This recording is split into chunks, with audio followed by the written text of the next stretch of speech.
മെയിനായിട്ട് ഇതിനകത്ത് ശ്രദ്ധിക്കേണ്ട കാര്യം, അറവ് നടത്തിയതിനു ശേഷം അതിന്റെ തോല് കൊണ്ടുപോയി വിൽപ്പന നടത്താൻ പാടില്ല. തോല് കൊമ്പ് കൊണ്ടിട്ട് എന്ത് ചെയ്യാ? വിൽപ്പന നടത്തുക. അല്ലാഹു നമ്മളെ കാക്കുമാറാവട്ടെ. പല സ്ഥലങ്ങളിലും അങ്ങനെ ചെയ്യാറുണ്ട്. അല്ലെങ്കിൽ അറവ് നടത്തിയവന് കൂലി കൊടുക്കുക. അവൻ പറയാണ് 3500, ഉദാഹരണം പറയാണ് കേട്ടോ. അറവ് നടത്തിയതും വെട്ടിയതിനും കൂലിയൊക്കെ എത്രയാണ്? 3500, 4000 രൂപ. അപ്പൊ എന്ത് ചെയ്ത് ഒരു 3500 രൂപ ഇത് കൊടുത്ത് 500 രൂപയ്ക്ക് തോലെല്ലാം കൂടെ കൂട്ടിയിട്ട് ബിസ്മില്ലാഹിർ റഹ്മാനിർ റഹീം കൂലി കൊടുത്തു. പറ്റൂല, അനുവദനീയമല്ല. അല്ലാഹു നമ്മളെ കാക്കുമാറാവട്ടെ. സംഘടിതമായി നടത്തുമ്പോൾ ശ്രദ്ധിക്കേണ്ട മസലയാണ് ഈ പറയുന്നത്. സംഘടിതമായി നടത്തിക്കോ, നല്ലത് തന്നെയാണ്.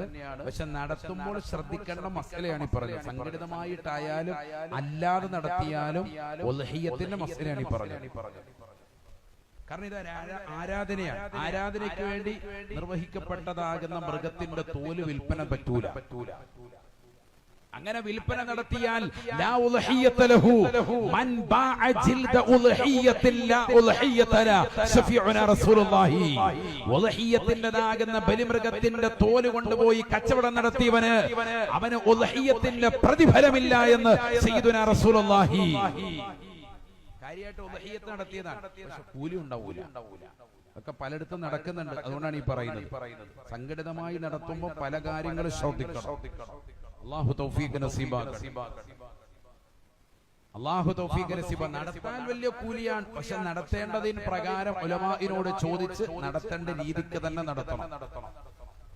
ഓരോ പോത്തിനും 7 പേര് കൃത്യമായി ഷെയർ വരണം. പോത്തിനെ കൊണ്ടുവന്ന് നിർത്തി അറവ് നടത്താൻ പോവാൻ ഓരോരുത്തരുടെ പേര് വിളിക്കണം. 7 പേരും അവിടെ ഹാജറാവണം. ഹാജറില്ലാത്തവനെ ഫോം വിളിച്ച് സ്ഥലത്തില്ല, ഗൾഫിലാണ്, വക്കാലത്ത് ഏറ്റുവാങ്ങണം. വക്കാലത്ത് സ്വീകരിക്കണമെങ്കിൽ ഷാഫി മദ്ഹബിൽ അവന്റെ നാട്ടിലും വക്കാലത്ത് തരുന്നവന്റെ നാട്ടിൽ എന്ത് വേണം? വക്കാലത്ത് ഏറ്റെടുക്കുന്നവനും തരുന്നവന്റെയും നാട്ടിൽ, രണ്ടുപേരുടെയും നാട്ടിൽ ഉൽഹിയ്യത്തിന്റെ സമയം പ്രവേശിച്ചിരിക്കണം.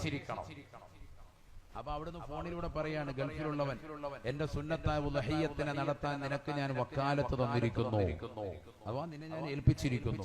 അപ്പൊ ഇയാള് ഫോണിലൂടെ ഇവിടെ നിന്ന് പറയണം, ഞാനത് സ്വീകരിച്ചിരിക്കുന്നു. എന്നിട്ട് അയാൾ ഇവിടെ അറവിന് തൊട്ട് മുമ്പ് ഇന്ന ആളുകൾ, ഉദാഹരണത്തിന് അബൂബക്കർ എന്ന വ്യക്തിയാണ്, അയാൾക്ക് വേണ്ടിയിട്ടാണ് വക്കാലത്ത് ഏറ്റെടുത്തത്.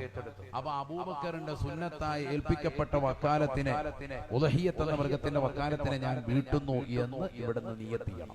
അതിന് അറവ് നടത്തുന്ന സമയത്ത് ശ്രദ്ധിക്കണം. ഒരുപാട് ഘടകങ്ങൾ കൂടി അത് ശ്രദ്ധിക്കണം. സമയത്ത് അവിടെ ആളുണ്ടാവണം. പലരും എന്ത് ചെയ്യും? 8000 രൂപ ഷെയർ കൊടുക്കും, ഉദാഹരണം പറയാം. എന്നിട്ട് പറയും എന്റെ ഓഹരി വീട്ടിലേക്ക് എത്തിച്ചേക്കാൻ പറയും. നിയത്തും ഇല്ല, ഒന്നുമില്ല. ഉൽഹിയ്യത്ത് എന്ന് പറഞ്ഞാൽ അതിന്റെ പിറകിൽ നിൽക്കണം. യാ ഫാത്തിമതു ഖൂമി ഉൽഹിയ്യതകി ഫശ്ഹദിഹാ. അല്ലയോ ഫാത്തിമ, ഫാത്തിമ, നീ നിന്റെ ഉൽഹിയ്യത്തിന്റെ ബലിദാനത്തിൽ നീ സന്നിഹിതയാവണേ. ഫഇന്നലകി ഫഇന്നഹു യുഗ്ഫറു ലകി ബികുല്ലി ഖതറത്തിൻ തഖതുറു മിൻ ദമിഹാ കുല്ലു ദംബിൻ അമിൽതിഹി. നീ നിന്റെ ജീവിതത്തിൽ ചെയ്തിട്ടുള്ള എല്ലാ പാപങ്ങളും പൊറുക്കാൻ കാരണമാണ് അതിന്റെ സ്ഥലത്ത് നീ സന്നിധയാകലെന്ന് നബിയുനാ റസൂലുള്ളാഹി. പാപം പുറത്തു കിട്ടണമെങ്കിൽ അടുത്തു വരണം, മൃഗത്തിന്റെ അടുത്തുണ്ടാവണം, സന്നിഹിതയാവണം. ഇനി സ്ത്രീകളുണ്ട് ഷെയർ ചേർന്നവർ, എങ്കിൽ അന്യപുരുഷനിൽ നിന്ന് മാറി ഒരല്പം മാറിയിട്ട് അവര് നിയത്ത് ചെയ്തിട്ട് അവിടെ തന്നെ ഉണ്ടാവണം. ഇനി വരാൻ പറ്റത്തില്ലേ, അവിടെ ഉള്ളതാകുന്ന കുടുംബത്തിൽപ്പെട്ട മക്കളെയോ ഭർത്താവിനെ ആരെങ്കിലും വക്കാലത്ത് ഏൽപ്പിച്ചിട്ട് അവരെ പറഞ്ഞു വിടി, സന്നിഹിതനാവണം. അതാ ഷെയർ ചേർന്ന് എന്റെ പൊതി വീട്ടിലേക്ക് എത്തിച്ചേക്ക്, ആ പരിപാടി ആണ് ഞാൻ പറഞ്ഞത്. സംഘടിതമായി നടത്തുമ്പോൾ ഒരുപാട് കാര്യങ്ങൾ ശ്രദ്ധിക്കേണ്ടതുണ്ട്. അല്ലാഹു ശ്രദ്ധിക്കാൻ തൗഫീഖ് നൽകട്ടെ. മാത്രമല്ല, ഉൽഹിയ്യത്ത് അറത്തി അതിനെ അറവ് നടത്തിയതിനു ശേഷം ഓരോ മൃഗത്തിൽ നിന്നും ആ നാട്ടിലുള്ള പാവപ്പെട്ട ഫക്കീർ മിസ്കീനുകൾക്ക് നിർബന്ധമായ ഓഹരിയുണ്ട്. അത് ആദ്യം അതിൽ നിന്ന് മാറ്റിവെക്കണം. ഉദാഹരണത്തിന് 5 പോത്തുണ്ട്. 5 പോത്തിന്റെ ഒന്നായിട്ട് ഇറത്ത് ഒരു ടാർപ്പ് വലിച്ചിട്ടിട്ട് അതിന്റെ മുകളിലിട്ട് ഇറച്ചി കൊണ്ടുവന്ന് മൊത്തത്തിൽ കൂട്ടി, എന്നിട്ട് അതിൽ നിന്ന് ഒന്നായിട്ട് എടുത്തിട്ട് ഫക്കീറിന് കൊടുത്തു. അത് പറ്റൂല. ഓരോ മൃഗത്തിൽ നിന്നും 3 ആയിട്ട് ഡിവൈഡ് ചെയ്യാം. ഏറ്റവും നല്ല പണി അതാണ്. ഓരോ മൃഗത്തിന്റെ മാംസത്തിൽ നിന്ന് 3 ആയിട്ട് ഡിവൈഡ് ചെയ്യണം. എങ്ങനെ? ഒന്ന് ഫക്കീറുകൾക്ക്. ശ്രദ്ധിക്കണേ, നല്ലതുപോലെ ശ്രദ്ധിക്കുക. ഫക്കീർ എന്ന് പറഞ്ഞാൽ ആരാ? അന്നുള്ള ചെലവ് പോലും കഴിഞ്ഞു പോകാത്ത വ്യക്തിക്കാണ് ഫക്കീർ എന്ന് പറയുക. മനസ്സിലായില്ല? അന്നത്തെ കാര്യം പോലും ഇടങ്ങേറില്ല, അന്നത്തെ ഭക്ഷണം പോലും ബുദ്ധി, അവനാണ് ഫക്കീർ. അപ്പൊ അങ്ങനത്തെയുള്ള ലിസ്റ്റ് മഹല്ലെടുക്കണം, ഒരു ലിസ്റ്റ് എടുക്കണം. എന്നിട്ട് ആദ്യത്തെ പോത്തിനെ അറുത്തിട്ട് അതിന്റെ ഒരു ഷെയർ എടുത്തിട്ട് ഇങ്ങോട്ട് ഇടാം. ഒരു 10 കിലോ എങ്കിലും ചുരുങ്ങി നമ്മൾ മാറ്റണമെന്ന് നടത്തണം. ഒരല്പമെങ്കിലും ഫക്കീറുകൾക്ക് കൊടുത്തിരിക്കണം, അതാണ് പറഞ്ഞതിന്റെ അർത്ഥം.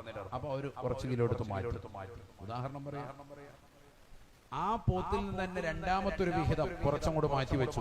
ആ നാട്ടിലുള്ളതാകുന്ന മീഡിയം ആൾക്കാർ, പണക്കാരായ ആൾക്കാർ, മുസ്ലിമീങ്ങളായ ആളുകൾക്ക് വേണ്ടി കുറച്ച് മാറ്റി വെച്ചു.